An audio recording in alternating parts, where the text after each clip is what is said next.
En regardant les propositions de nos candidats, je me rends compte qu'il y a 4 grandes orientations possibles pour, l'Union européenne. Aujourd'hui, pour en parler, je suis avec Franck Meyer. Bonjour Franck. Bonjour et bonjour à tous ceux qui nous regarderont. Alors comme je disais, on voit pour cette gouvernance de l'Union européenne, 4 options d'orientation possibles. Si je cherche à les résumer, ça donnerait, soit un fonctionnement fédéraliste. On a une liste qui le propose clairement, une deuxième qui, semble aller vers là, mais qui le propose pas clairement. Et puis, ensuite, on a ceux qui voudraient une plus grande intégration dans des pays de l'Union européenne, ceux qui voudraient rester, un statu quo, on reste là où on en est, et puis, ceux qui voudraient en sortir pour s'unir, entre nations souveraines. Pour le statu quo, c'est le plus simple de tous à expliquer, on reste comme on est. Mais est-ce que tu pourrais nous expliquer ce que donneraient les trois autres options, c'est-à-dire un fonctionnement fédéral, une plus grande intégration ou une union de nations souverainistes, ou souveraines plutôt? Oui, souverainisme, ça, c'est ceux qui pensent justement qu'il faut une union des nations souveraines. En fait, je trouve que soit on prend le sujet de manière frontale, comme tu viens de le présenter, c'est-à-dire, finalement, on a 3 catégories bien distinctes et puis on n'en sort pas de ces catégories. Soit on prend le sujet autrement et c'est l'option que moi je voudrais, prendre, à savoir, il y a des sujets qui nécessitent une intégration plus importante ou une union plus importante, des nations européennes. Et puis, il y en a d'autres, qui nécessitent de laisser la liberté aux nations, aux pays.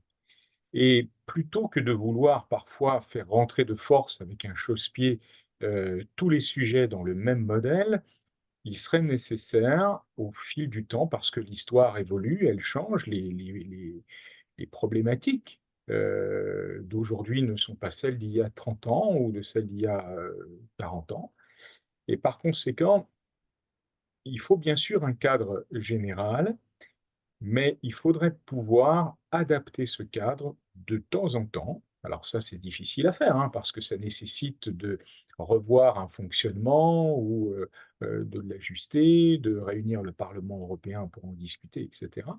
Mais prenons un exemple concret, celui de la guerre en Ukraine. Nous voyons bien que dans une situation de rapport de force, on s'oblige à s'unir davantage, l'Union européenne. En particulier, on le voit, des pays comme la France ou comme, l'Allemagne ont contribué fortement à armer l'Ukraine. Et dans ce cas-là, les pays européens s'unissent pour, pouvoir faire force commune. Mais dans le même temps, heu, ça ne veut pas dire que pour tous les sujets, on doit avoir la même force de frappe, si je puis dire, ou en tout cas la même cohésion. Si on était dans une Europe, fédérale, ça serait donc comme par exemple les États-Unis d'Amérique. Nous pourrions avoir des pouvoirs qui soient donnés, aux pays, mais l'Europe parlerait, d'une même voix sur tous les sujets. Et il y aurait forcément une unité, renforcée dans le sens de l'unisson. Et moi, je ne crois pas que l'histoire de l'Europe, soit véritablement l'écho d'un unisson, quel qu'il soit. On l'a vu, par exemple, avec, la Grande-Bretagne, hein, qui, finalement s'est retirée, à un moment donné, de l'Union européenne, ce qu'on a appelé le Brexit. Bien sûr, les citoyens étaient très partagés. Beaucoup auraient voulu ne pas quitter l'Union européenne, alors que d'autres le souhaitaient. Mais on le voit bien, il y a, en Grande-Bretagne, un mode de pensée, une histoire qui fait que, par exemple, il était inconcevable pour la Grande-Bretagne de fondre sa monnaie, si je puis dire, dans l'Europe, oui, dans l'euro, pour le coup. Mmh. Et ça, c'est quelque chose qu'il faut savoir apprécier. C'est-à-dire qu'on ne peut pas faire violence à des peuples qui ont une histoire particulièrement forte sur un sujet ou un autre. Et ça, il faut savoir l'apprécier. On le voit bien, au fil du temps, l'Union européenne s'est élargie, puis on y reviendra.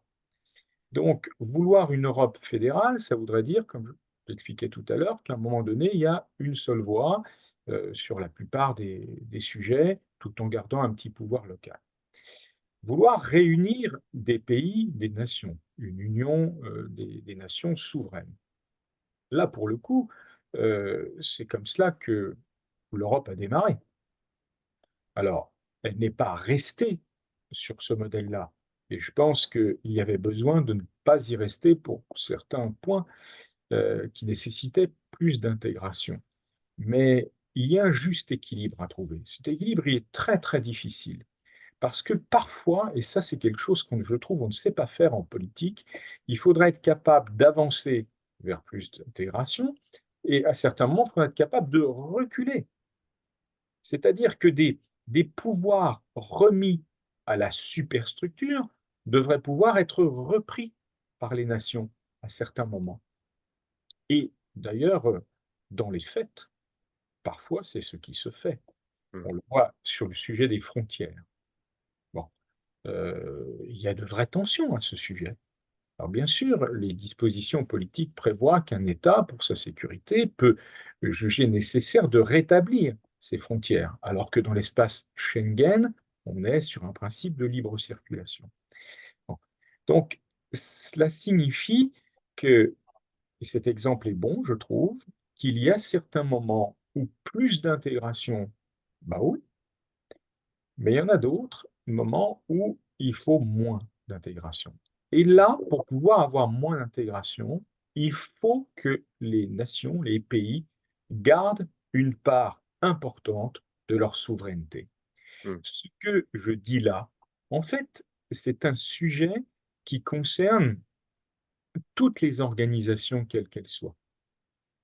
Il y a n'importe quelle organisation humaine, hein, il n'y a pas besoin de parler politique pour cela, mais il y a toujours des intérêts à être ensemble et à euh, remettre une partie de notre liberté au pot commun, mais il y a toujours des intérêts à garder ou à reprendre une partie de toute ou partie de cette liberté euh, quand les circonstances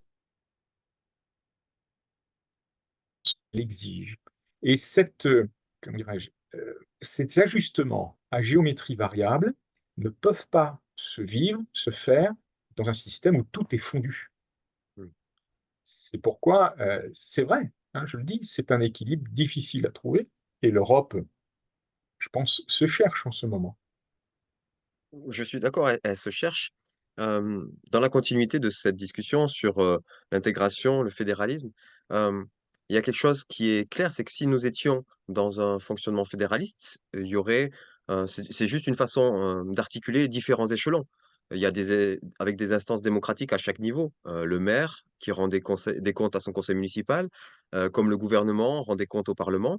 Là, actuellement, dans la situation où nous sommes, on fonctionne avec, une instance qui est supranationale et qui a des prérogatives importantes. Par exemple, la Commission européenne, qui est une commission, qui est, heu, qui est de personnes désignées et validées dans leur globalité. Bah, cette commission, elle établit les feuilles de route, les grandes orientations de politique économique. Elle valide les budgets, avant que les parlements nationaux puissent les voter. Est-ce qu'on a toujours actuellement un président de la République ou est-ce que nous avons un super préfet qui fait que appliquer la politique de la Commission européenne dans l'État qu'il gouverne? J'allais dire que les grandes personnalités politiques en jouent. Et ça, c'est tout l'art de la politique. Et c'est parfois faire croire que c'est l'Europe qui nous impose quelque chose, alors que finalement, on avait dit oui à l'Europe pour cela, entre Mmh, parenthèses. Et c'est difficile. Il faut toujours, en tant que citoyen, être vigilant à ce double discours du c'est pas moi, c'est l'autre. Euh, donc, en effet, la Commission a des super pouvoirs, ça c'est la vérité. Euh, Mais comme je le disais tout à l'heure, la commission, elle ne doit pas être hors contrôle. De toute façon, ça c'est un principe général. Quand on exerce le pouvoir, on doit le faire sous contrôle. Quand on exerce le pouvoir, on doit être redevable. On doit rendre des comptes. C'est une nécessité absolue. D'ailleurs, je pense même pouvoir dire que c'est un vrai principe biblique. Le fait de rendre des comptes, le fait d'être soumis à d'autres, le fait de ne pas être seul dans les prises de décision. On se souvient d'un texte biblique fort connu, comme quoi le salut est dans le grand nombre de conseillers. Alors, je ne pense pas qu'il faille des quantités de conseillers absolument pléthoriques, mais cela montre bien qu'il faut une collégialité. Et dans cette collégialité, alors la commission est plurielle, hein, bien entendu, mais elle doit pouvoir être régulée. C'est-à-dire on voit très bien dans des principes gouvernementaux souvent des droits de veto. C'est un principe qui existe. C'est-à-dire que finalement, bien qu'on soit ensemble, l'un des partenaires qui jugerait, en tout cas inapplicable ou non souhaitable d'appliquer telle ou telle mesure, on peut mettre un veto. Et ce droit de veto, il peut être bloquant, c'est vrai, mais il peut être aussi sécurisant. Et on le voit souvent, c'est le problème de toute gouvernance, c'est que on doit être dans un jeu subtil d'équilibre entre pouvoir et contre-pouvoir. Alors, le président de la République est-il un préfet qui applique? Oui, sur certaines décisions de la Commission qui s'imposent et puis que les États doivent faire entrer dans leur législation nationale. De ce point de vue-là, oui. Mais le président de la République a aussi un pouvoir d'influence sur la Commission. Parce qu'il ne faut pas l'oublier, la politique, c'est aussi un fonctionnement en réseau et en jeu de pouvoir. C'est pas toujours glorieux, il faut quand même le dire. C'est que bien souvent, des choses ont lieu, des tractations, je vais dire, ont lieu de manière secrète, en tout cas, pas franchement transparente. Mmh. Et puis on voit arriver en séance, soit au Parlement, soit abordé par la Commission, tel ou tel projet de loi ou tel ou tel projet de circulaire, etc., qui en fait a été préparé bien avant dans ces contacts de réseau, formels ou informels, qui existent toujours en politique. C'est là où nous, en tant que citoyens, il ne faut pas qu'on soit naïf. Et c'est important de le dire. La naïveté, c'est pas tout mettre en pardon, le fait de ne pas être naïf, ce n'est pas tout remettre en cause ou jeter tout à la poubelle en disant tous pourris. Ça n'est pas vrai. Je tiens à le dire, le tous pourri n'est pas vrai. Par contre, on peut tous être corrompus.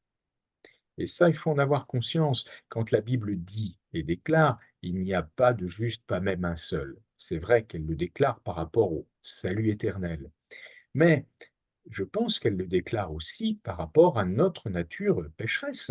C'est-à-dire que nous sommes tous des personnalités qui peuvent être corrompues. Mmh. Et ça, nous ne devons pas l'oublier. Alors, je reviens à mon président de la République. Hein, je m'en suis éloigné. Oui, effectivement, comme les autorités politiques de notre pays, parfois elles sont une chambre d'enregistrement, on leur demande d'appliquer, de mettre en œuvre, mais elles, par leur réseau d'influence, elles agissent aussi sur la commission. Donc Mmh. il n'y a pas qu'un sens descendant. Effectivement, il n'y a pas qu'un sens. Et pour cette commission, justement, on n'en parle pas trop, mais va devoir se décider qui sera le prochain président ou prochaine présidente de cette commission. Alors, l'objectif n'est pas forcément de parler des personnes, mais je vais quand même aborder avec toi, si tu le veux bien, les 2 principaux prétendants à cette présidence, pour parler de ce qu'ils mettent en avant, parce que ça donne une orientation possible à cette, U Bien sûr, Union européenne. bien sûr. Celui dont on parle pas trop, mais qui semble le plus sérieux, d'après ce que j'ai pu entendre sur ce sujet, ce serait Mario Draghi, que, nos auditeurs doivent connaître ou pas, mais en tout cas, c'était l'auteur de la politique du quoi qu'il en coûte. Et actuellement, il est sénateur à vie en Italie. Ce n'est pas une blague, c'est une possibilité en Italie d'être, il y a 5 sénateurs à vie et pressenti pour être le prochain président donc de la Commission européenne. Et il a déclaré récemment: «L'Union européenne est à un tournant critique de son histoire et il est désormais nécessaire qu'elle s'unisse pour devenir un État».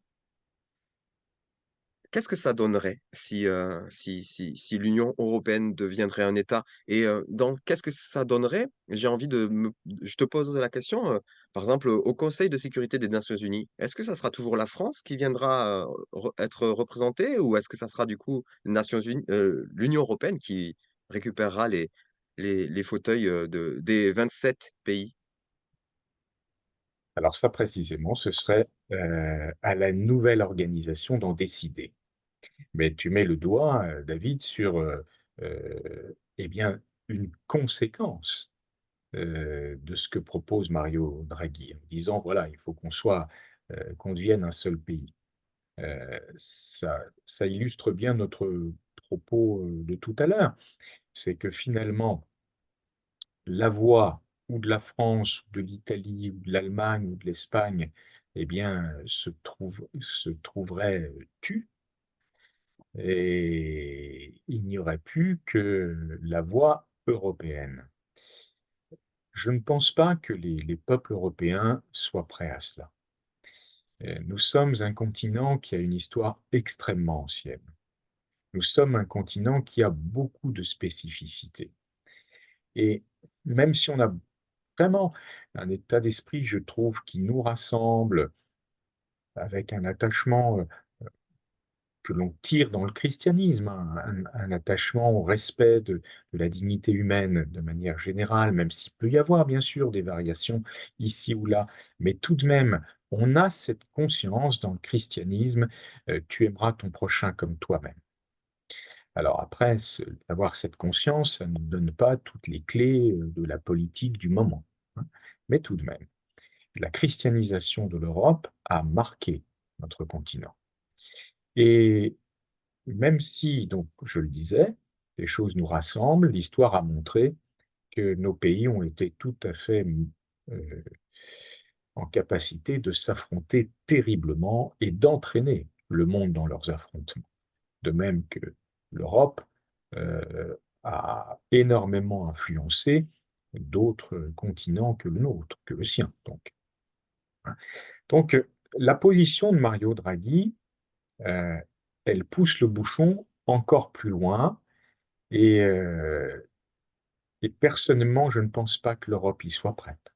Mmh, En tout cas, je pense que ce serait une erreur que de la forcer et que de forcer les peuples en ce sens. C'est une opinion qui m'est personnelle, hein, bien entendu, mais je je la partage tout à fait librement. Heu, oui, l'Europe doit parler, d'une seule voix par moment. Tu évoquais le «quoi qu'il en coûte». Ça a été quand même, un moment important que l'Union européenne se mette d'accord pour des dépenses de santé extrêmement importantes. Il fallait réagir. Bon, on a parlé tout à l'heure de la guerre. À un moment donné, il faut s'unir. Il faut parler d'une même voix. Mais parler d'une même voix, ça ne veut pas dire n'avoir qu'une voix.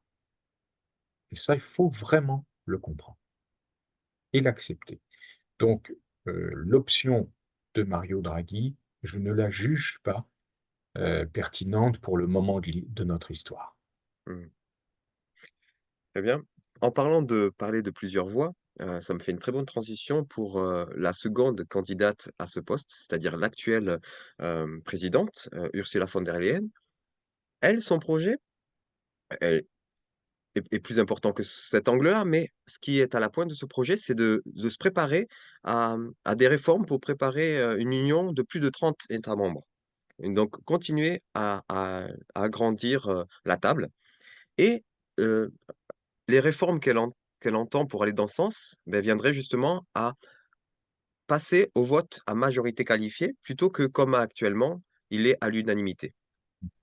Hem, Si tu me permets de continuer un petit peu sur ce sujet, hem, il y a un c'est un sujet que les moins de 60 ans n'ont pas connu, donc ni moi je l'ai pas connu et je crois que toi non plus. Mais c'est dans une situation identique au sein de la communauté européenne et économique enfin, communauté économique européenne que Charles de Gaulle a pratiqué ce qu'on avait appelé la politique de la chaise vide. Il s'opposait justement à cette position qui, selon lui, réduirait la souveraineté nationale des États membres et augmenterait les pouvoirs des institutions supranationales, et notamment de la Commission européenne, à qui il reprochait alors ses agissements de prise d'indépendance des gouvernements nationaux. Et ce qui nous avait amené au compromis du Luxembourg, qui est encore valable aujourd'hui, pour le moment, c'est le droit de veto d'un pays sur les sujets qui touchent à son intérêt vital. Donc, Madame Ursula von der Leyen souhaiterait agrandir la table et revenir sur ce compromis. Qu'en pensez? Je crois on peut prendre ce sujet sous l'angle de ce que l'on connaît déjà en France. Euh, on a souvent dit que la France avait beaucoup trop de communes. À une époque, plus de 36 000. Aujourd'hui, je pense qu'on doit être aux alentours de 34 000, peut-être 500 communes. Je n'ai pas vérifié le chiffre. Mais on a donc cherché à opérer des regroupements de communes. Et ça pouvait tout à fait avoir du sens. Mais une fois qu'on a regroupé communes, communautés de communes, on a cherché à certains moments à certains endroits, à faire des communautés d'agglomération. Et puis après, à faire des métropoles. Donc à chaque fois avec des groupements plus importants. Et on s'apercevait que ces groupements plus importants, que peuvent être les métropoles par exemple, elles entraient en conflit, alors je mets des guillemets sur conflit, avec le département, par exemple. Tant et si bien que, pour citer un exemple qui est connu en France, Lyon, finalement, la métropole de Lyon, ça correspond au territoire du département, hein, du conseil départemental, etc.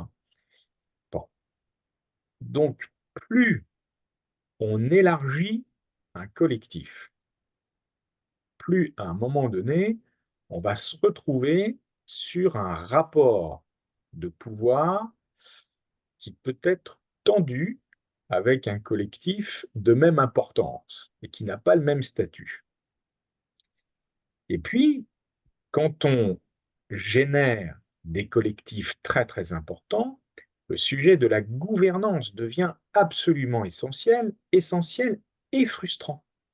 Alors, je redis les deux mots parce que on le vit territorialement en France, où des métropoles, hein, je pense à la métropole de Strasbourg, mais le Grand Paris, par exemple, la métropole de Rouen, celle de Rennes, celle de Bordeaux, etc., eh bien, ou de Strasbourg, eh bien, ou Lille, allez, ou Marseille, et on continue à s'étaler un peu géographiquement, mais le sujet, c'est vraiment la gouvernance.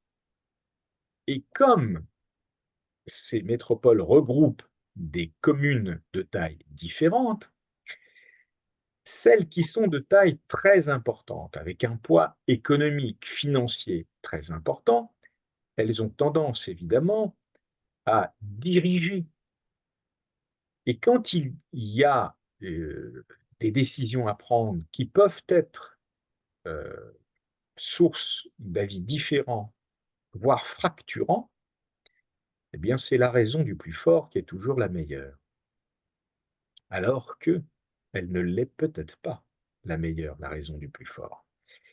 Et ça, il ne faut jamais l'oublier. Même déjà aujourd'hui dans l'Union européenne, on voit bien il y a des pays qui pèsent plus, hein, dans les décisions politiques. Bon, ben, c'est la même chose. Donc, et pour le coup, les petites communes, elles souvent, elles connaissent des frustrations importantes. Et ça finit toujours, à un moment donné ou à un autre, par créer des tensions. Et en politique, quand on veut prendre le pouvoir, il est fréquent d'organiser ce que j'appelle la coalition des mécontents. Et du coup, ça va créer au sein même de l'organisation, de la grande organisation, je reprends mon exemple de métropole, hein, au sens de regroupement de communes, ça peut créer des tensions politiques qui vont troubler et perturber le fonctionnement concret de la superstructure qui était censée servir mieux les citoyens. Et quand les petites communes sont frustrées, c'est les citoyens de ces communes qui sont frustrés. Et ça va générer du mécontentement. Alors revenons-en maintenant à l'échelon européen. Plus on élargit, plus ça va être difficile de gouverner. Plus il faudra trouver des méthodes et des modes d'organisation qui donneront au moins le sentiment de ne laisser personne sur le bord du chemin. Franchement, ça va être difficile. Et puis après, il y aura des arbitrages. Et pour ces arbitrages, où seront les avis prépondérants? Est-ce qu'on dira, bah, par exemple, c'est les nations qui étaient les premières entrées dans le jeu de l'Union, dont l'avis sera prépondérant? Et puis, les dernières arrivées, ou celles qu'on va faire entrer, comment va-t-on les valoriser? Parce que quand un pays entre dans l'Union européenne, il y a des intérêts pour lui à cela. Il ne fait pas une pareille demande sans y avoir des intérêts. Mais tous les pays qui veulent entrer dans l'Union européenne n'ont pas les mêmes intérêts. Donc il y a des attentes. Comment est-ce que l'Union européenne va répondre à la diversité de ces attentes?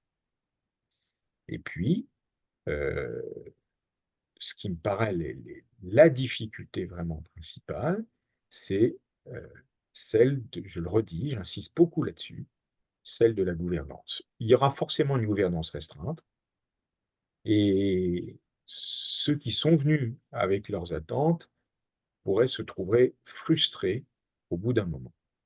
Et moi, je me méfie toujours de la frustration en politique, parce que ça génère du mécontentement, je l'ai dit tout à l'heure, et le mécontentement, euh, bah, c'est ce qui peut nourrir une révolution, ou ce qui parfois peut nourrir euh, des pouvoirs extrêmement forts, autoritaires, autoritaristes.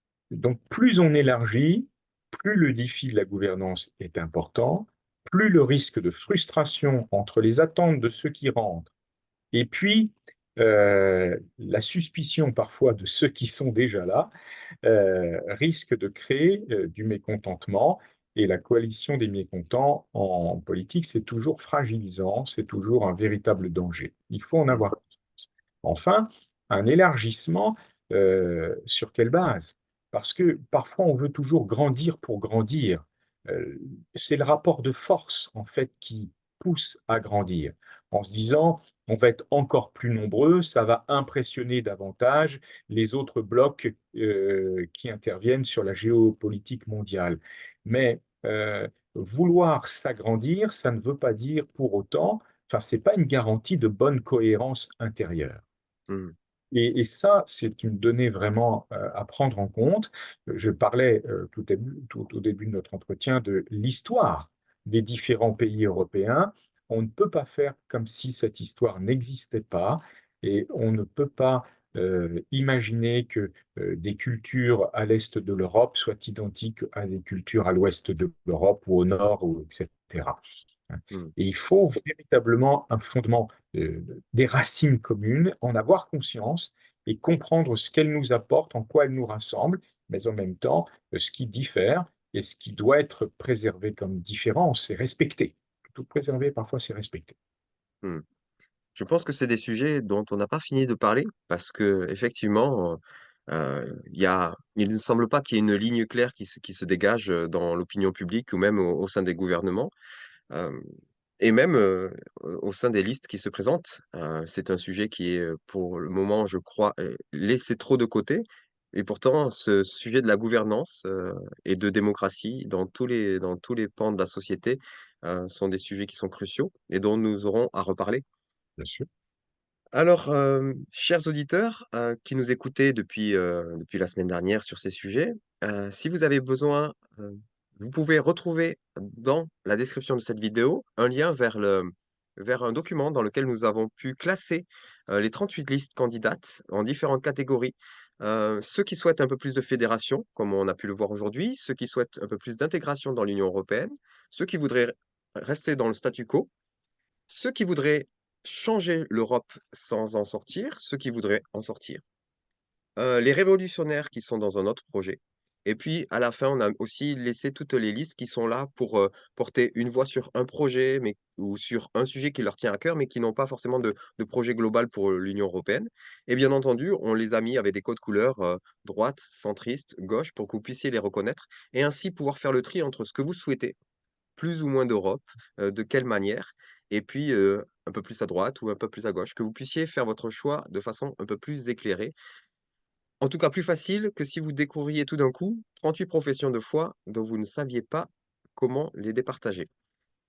Hem, Franck, nous, on se retrouve, dans la semaine avec un autre sujet, heu et puis, chers auditeurs, vous allez découvrir encore tout au long de cette semaine, différents sujets avec différents témoins pour, on l'espère, vous aider à y voir un peu plus clair sur l'Union européenne. Bon courage et à bientôt. À bientôt.